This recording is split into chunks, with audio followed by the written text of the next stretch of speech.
সাধারণত আমাদের দেশে অ্যালার্জি থাকলে কেবল বেগুন, চিংড়ি বা গরুর মাংস বাদ দিয়ে খাবার খাওয়ার চল রয়েছে। কিন্তু এই ধারণা আসলে ভুল।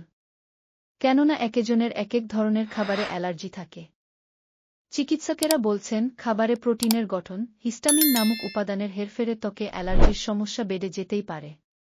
তবে শুধু ডিম, চিংড়ি বা বেগুন নয়, নিয়মিত খাওয়া হয় এমন কিছু চেনা খাবার থেকেও কিন্তু অ্যালার্জি হতে পারে। সুস্থ থাকতে বুঝে নিন কোনো খাবারে বেশি সমস্যা হতে পারে। 1. ঝিনুক। এই ধরনের খাবারে প্রোটিনের পরিমাণ অনেকটাই বেশি। শরীরের নিজস্ব প্রতিরোধ ব্যবস্থা কিন্তু এই ধরনের প্রোটিনকে মোটেও ভালো চোখে দেখে না।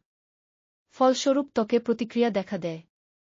তবে সকলেরই যে ঝিনুক খেলে অ্যালার্জি হবে এমনটা নয়।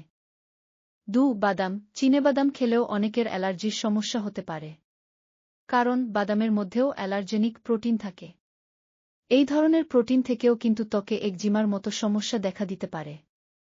3. গরুর দুধ। সকালের নাস্তায় বা রাতে ঘুমাতে যাওয়ার আগে গরুর দুধ খাওয়ার অভ্যাস রয়েছে অনেকের।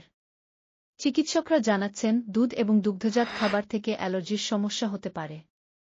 সারা শরীরের রাশ বেরোনো ছাড়াও বমি, হজমের সমস্যাও হতে পারে। বিশেষ করে শিশুদের দুধে অ্যালার্জি বেশি হয়। একে বলে ল্যাকটোজ ইনটলারেন্স। দুধে যে ল্যাকটোজ নামের উপাদান থাকে তা হজম করার উৎসেচকে সমস্যা থাকে বলেই এমন হয়। আর তাই অ্যালার্জির সমস্যা না থাকলেও দুগ্ধজাত খাবার বেশি না খাওয়াই ভালো। 4. ডিম। নিয়মিত খাবারে ডিম থাকেই। তাছাড়া ডিম অত্যন্ত স্বাস্থ্যকর খাবারও।